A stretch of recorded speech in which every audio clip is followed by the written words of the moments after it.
Hello, I'm Pastor Joe, and I want to welcome you to Impacts. Impacts is a teaching series that I offer to help you grow in your faith in, your commitment to, and your relationship to Jesus Christ. Today we're going to continue our exploration of the Inductive Bible Study method. So come on, let's get started.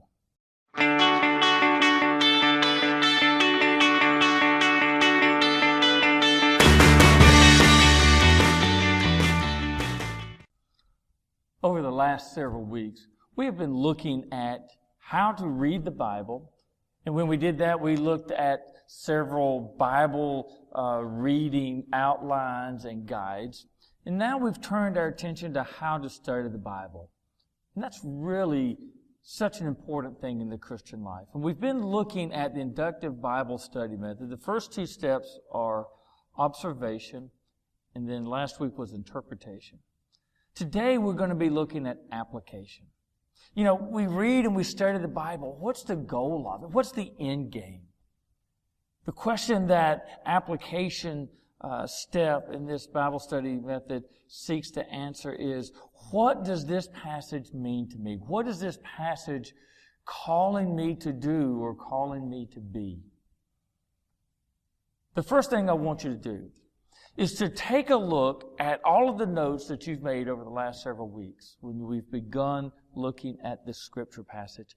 And I want you to think about, what does it mean? Is the passage calling you to change something about yourself? Is it calling you to change something in the way that you live? Is it asking you to relate to people differently or to look at people differently? Is it asking you to change a behavior in your life, either to do something or not to do something? That's one of the things that this can do. The other thing that often I find happens when we get to the application step is, while it may be challenging me and calling me to make a change in my life, often it is also challenging something in what I believe.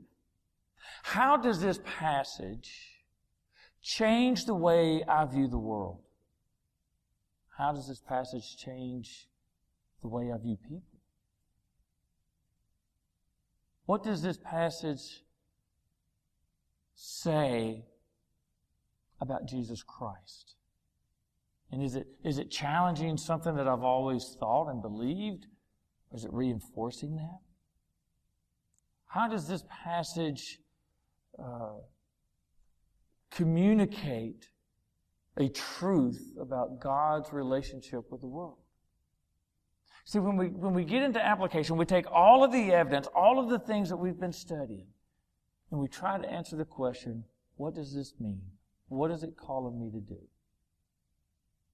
In my preparation for preaching, I often try to remember the question, so what? Take all of everything, the whole scripture text and all the notes and studying we've done, so what? What's the big deal?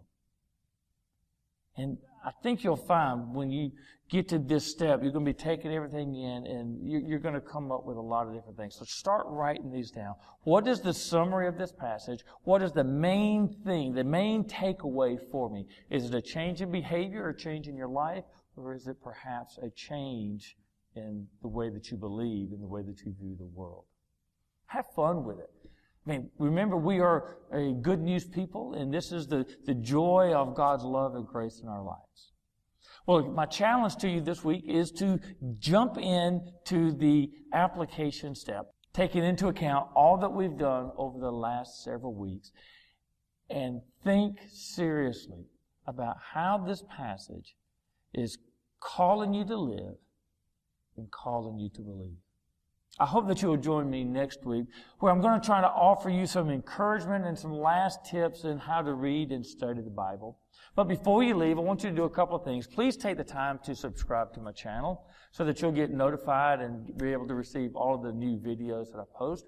I also want to encourage you to hit like and then to share this video with others so they too can learn.